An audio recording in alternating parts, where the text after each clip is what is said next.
Assalamualaikum warahmatullahi wabarakatuh. Perkenalkan, nama saya Alvina Zakia Putri. Baiklah, di sini saya akan menyelesaikan mengenai tugas akhir atau proyek dari Kalkulus 2, di mana di sini akan menjelaskan mengenai materi notasi sigma dan juga penerapan integral dalam kehidupan sehari-hari. Baiklah, yang pertama-tama, di sini kita mengetahui bahwa notasi sigma itu digunakan untuk menyatakan suatu deret bilangan dengan mengekspansikan bentuk notasi atau mensubstitusikan nilai peubah, di mana notasi sigma ini dengan tanda seperti ini digunakan untuk menyingkat penulisan dari deret angka yang bisa diubah indeksnya atau penulisannya. Nah, di sini bisa kita lihat beberapa rumus untuk membuat notasi sigma atau menentukan dari notasi sigma tersebut.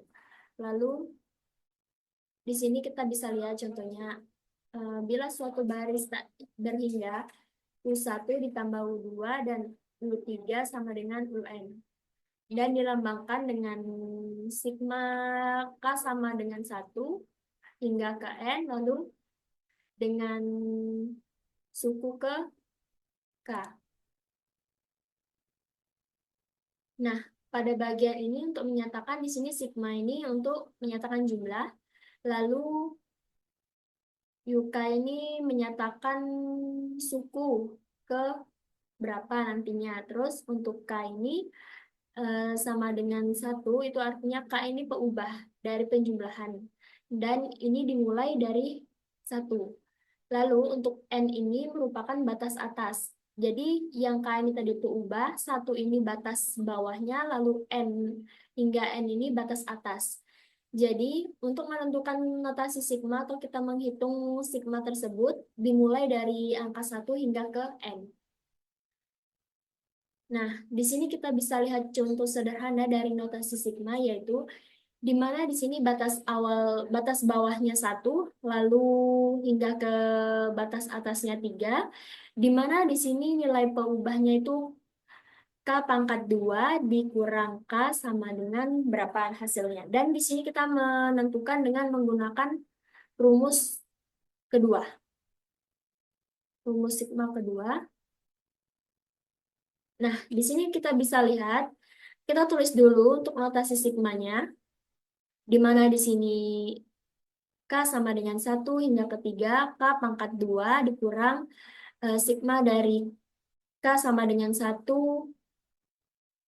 hingga 3 lalu K.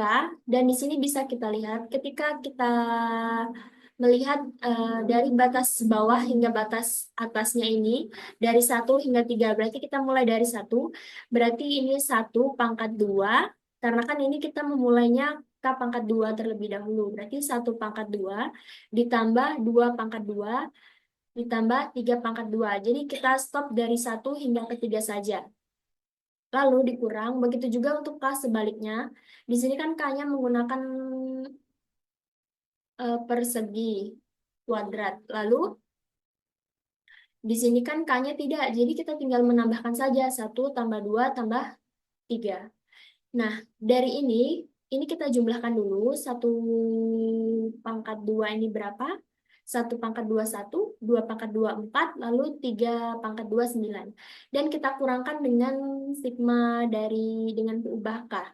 Lalu 1 tambah 4 tambah 9 dikurang 6, ini sama dengan 8. Dan ini untuk contoh soal lainnya, di mana di sini batas bawahnya ini 1, lalu batas atasnya ini 4. Dan di mana nilai peubahnya atau sukunya ini 5K. Artinya kita di sini membuat 5 sigma dari K-nya dimulai dari 1, batas bawahnya hingga batas atasnya ini 4. Lalu nilainya. Nah, di sini kita lihat bahwa ini kan 5, jadi 5. Dan kita tentukan dulu K-nya. Tadi kan 1 sampai 4. Jadi kita tambahkan 1, 2, 3, 4. Dari batas bawah hingga batas atasnya. Setelah itu kita jumlahkan, kita tambahkan hasilnya, baru kita kalikan 5. Dan hasilnya 50. Karena 1 tambah 2 kan 3, tambah 3 kan 6. 6 tambah 4, 10. Jadi 5 kali 10, 50. Dan sumbernya ini dari buku di Google, lalu jurnal artikel dari P. Irianti. Nah, di sini saya akan melanjutkan dengan penerapan integral dalam kehidupan sehari-hari. Dan di sini saya mengambil untuk contoh penerapan integral dalam menghitung benda volume berputar atau lingkaran. Baik, di sini ada sebuah soal di mana kita harus mencari volume benda yang dihasilkan ketika daerah yang dibatasi kurva Y merupakan akar X dan garis X itu sama dengan 4 diputar mengelilingi sumbu X. Di mana di sini kita akan membahas untuk menentukan volume tersebut, kita dapat menggunakan metode seperti di sini volume V dari benda yang dapat dihasilkan dan dapat dinyatakan sebagai rumusnya V sama dengan P.